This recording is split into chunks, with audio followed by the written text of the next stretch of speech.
Very good morning to all of you. I welcome you once again to this current video lecture. As we know that from the last some video lectures, we are discussing regarding the chapter number 2, that is investigation of the molecular structure. In the last lecture, we started one important point from the chapter, and that is what as the applications of dipole moment measurement. What are the different type of the applications of this dipole moment measurement that we are discussing? In the last lecture, we discussed one important applications of this dipole moment measurement, and that is called as the percentage ionic character of a molecule. How to calculate that percentage ionic character, that we already completed in a last lecture. Now today we have to continue the same point. We have to discuss the remaining applications of this particular dipole moment measurement. So the second important applications of this dipole moment measurement is called as the bond moment. The second important application of this dipole moment measurement, it is called as the bond moment. So bond moment, what is this bond moment, what is the use of this bond moment, so that we have to study now. So whenever we can say that a bond is present between the two atoms, that two atoms may be similar or that may be dissimilar. So we can say that that molecule may be homonuclear diatomic molecule, or that molecule may be heteronuclear diatomic molecule. For our discussion, suppose if I consider here one simple molecule H single bond F. So this is called as a halogen acid, that is a hydrogen fluoride. So whenever we consider this type of the heterodiatomic molecule, so what happens in this molecule? A bond pair is present between the two atoms hydrogen and fluorine. Now if we look towards the electronegativity difference between this hydrogen and fluorine, we know that this fluorine is called as the more electronegative as compared to hydrogen, and that's why the position of this bonding pair between these two atoms is shifted towards the fluorine atom. That bonding pair is shifted more towards this fluorine atom, and that's how we can say that the the polarity difference or the difference in the electronegativity is there, and due to which what happens, the polarity get created. The polarity get created at these two atoms hydrogen and fluorine, and due to such a type of polarity creation, we know that this molecule is called as the polar molecule. Once this molecule is a polar, then what happens, due to such a type of polarity difference between these two hydrogen and fluorine, what happens, one moment is there, and that moment across this HF is called as the bond moment. So this type of bond moment is present in this HF. This bond moment can be shown by such a type of the representation. This type of arrow is used. This arrow is used for the flow of electrons present between these two atoms towards the more electronegative atom. This tail pointed towards the least electronegative atom. So we can say that this type of the polar molecule has the presence of the bond moment, and this bond moment is present when there is a electronegativity difference is there. Then and then only such a type of the bond moments can be created. Now what is the use of this bond moment? So suppose if we have a different type of the examples from a same family. Now this is a first example HF of the halogen acids. Now suppose I take here another examples of these halogen acids. Is there second is a HCl, third is called as the HBr, and fourth is called as the H single bond I. Suppose these are the four examples of halogen acids HF to this HI. Now suppose if we want to compare the relative bond moments of these particular four molecules, then what we have to comment on these particular values of this. If we take into consideration their actual values of bond moments, so the bond moment value for this HF is 1.9. It is 1.9 for HF. It is a 1 for HCl. It is a 0.8 for HBr, and for HI it is a 0.4. 4. So these type of values are obtained from the experimental methods, that HF has the bond moment of 1.9, HCl has the bond moment of 1, HBr has the bond moment of 0.8, and HI has the bond moment of 0.4. So from these type of the values, we can say that as we go from HF to the HI, what happens? The electronegativity of the halogen going on decreasing. As the electronegativity going on decreasing, we can say that the electronegativity difference between these two atoms again going on increasing, and due to which what happens, the moment created across this particular bond going on decreasing from 1.9 to the 0.4. So we can say that the bond moment of this HF molecule is more as compared to HCl, HBr and HI, or we can say that the polar character of this HF is more as compared to remaining halogen molecules or remaining halogen acids. So this is the second important applications of this dipole moment measurement, that is called as the bond moment. And by taking into consideration this type of the bond moments, we may comment upon the polar character of a particular molecules. So this is the application number second of this dipole moment measurement called as the bond moment. Now the third important applications of this dipole moment measurement is called as the bond polarity. The second important application, the next application is a bond polarity is there. This is a next important application, bond polarity.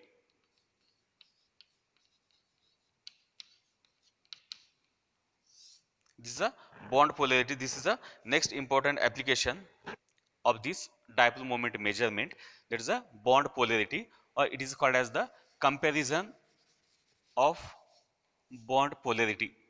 It is a comparison of bond polarity.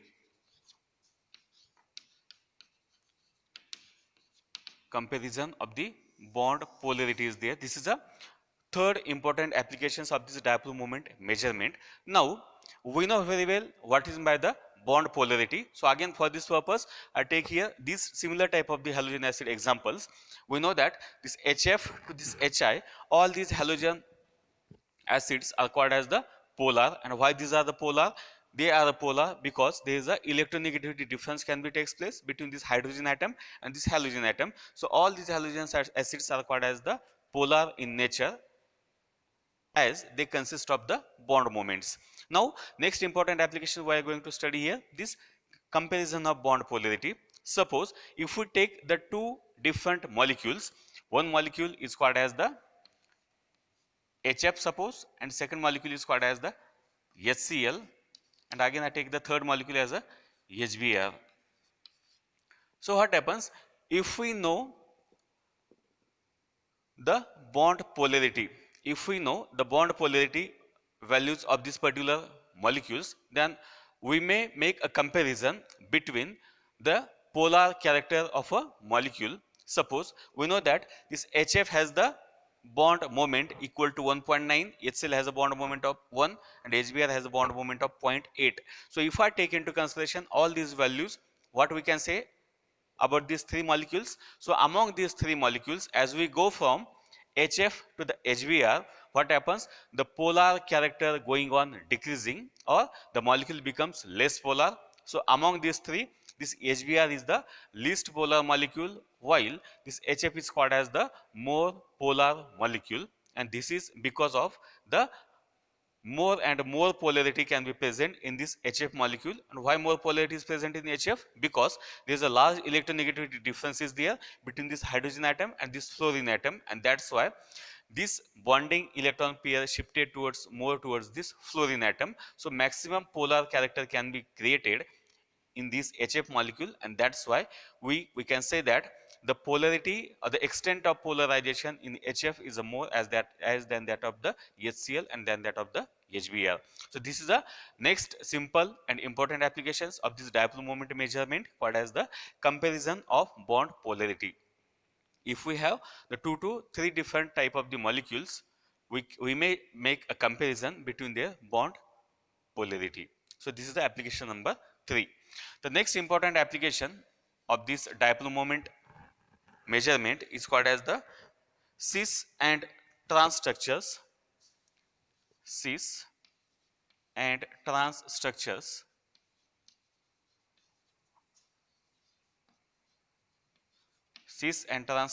in organic molecules.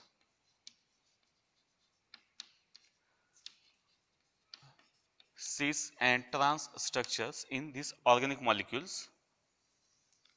So this is the application number 4 of this dipole moment measurement.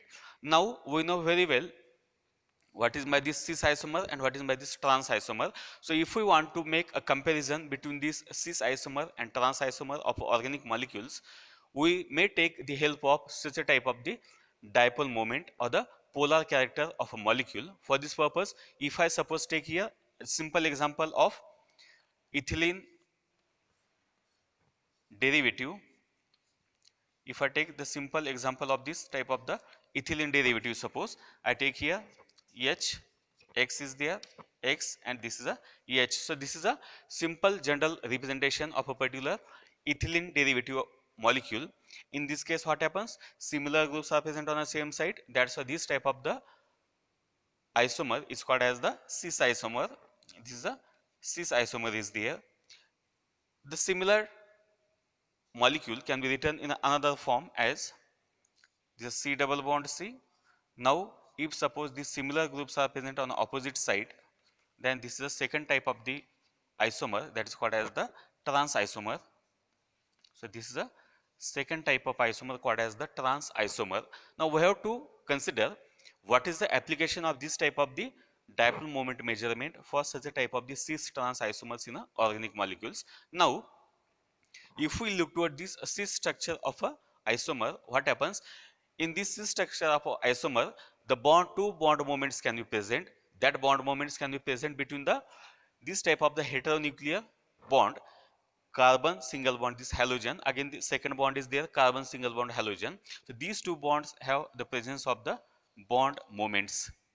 These two bonds have the presence of the bond moment. We know that if a bond moment is present in a molecule and if we take the vector, the resultant vectorial summation of these type of the bond moments, and if it gives the some resultant value, then we can say that that molecule has the some non-zero dipole moment values. Now in this cis isomer, what happens? These two dipoles are pointing in the same direction. That's why if I take a vectorial summation of these two bond moments, it gives the non-zero value of dipole moment. So we can say that this molecule is called as the polar molecule.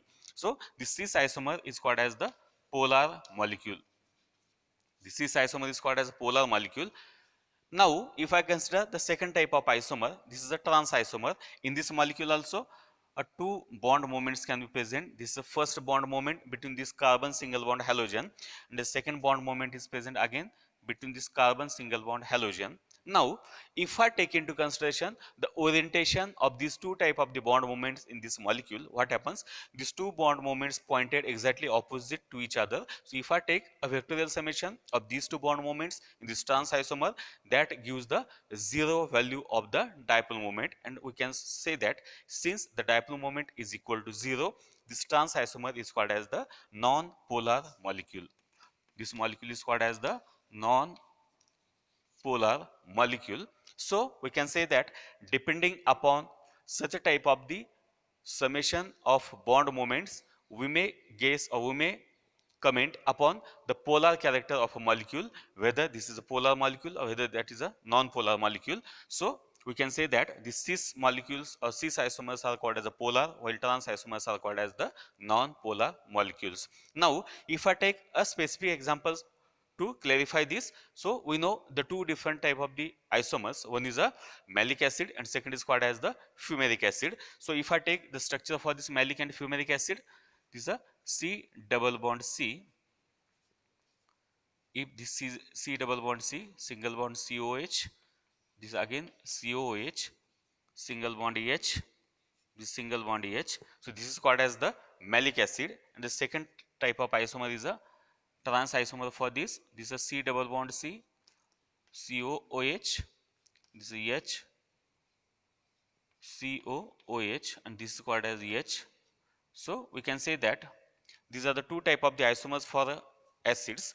one is a malic acid, second is called as a fumaric acid. So among these two acids, if we want to make a comparison between the polar character, so we can say that depending upon the dipole moment, we can say that this malic acid is called as the polar molecule, while this fumaric acid is called as the non-polar molecule. And this is a very simple method of comparison between the two type of the isomers, cis and trans structure in a organic molecules. If we know a particular value for dipole moment, we may make a comparison between cis and trans isomers of organic molecules. So today we take here some simple applications of this dipole moment measurement, that are called as the bond moments of a particular molecules. Second is called as the comparison of bond polarity, and next is called as the cis and trans structures in the organic molecules. So we can say that this important point, that is the applications of dipole moment measurement. So we studied the four different type of the applications for this dipole moment measurement. The first application is called as the percentage ionic character of a molecule. In that application, we may calculate the percentage of a particular molecule by taking into consideration their dipole moment value by calculation and observed value, and depending upon that we can make a final percentage, ionic percentage of a molecule. In the second application, bond moment, if a heteronuclear diatomic molecule is there, if a electronegativity difference is there in that molecule, then the polar character can be created, and this polarity can be given with the help of such a type of the bond moments, and that is represented by the such a type of the arrow. In a third application, that is a comparison of bond polarity. If we have 2 to 3 different type of the molecules within the same family, then if we take into consideration the electronegativity difference, depending upon that we may make a comment upon the bond polarity among these all these different molecules. We may make a comparison among their polar character. And in the last application, that is called as the cis and trans structures in organic molecules, if we know the dipole moment value for a particular isomer, we may make a conclusion regarding their structure, whether that molecule is a cis or whether it is a trans. Cis isomers are called as a polar in nature, while trans isomers are called as the non-polar in nature. So these are the simple and important applications of this dipole moment measurement. So today we discuss this important aspect. The remaining points from the chapter we will cover in a next video lecture. So with this, today I stop here. Thank you so much.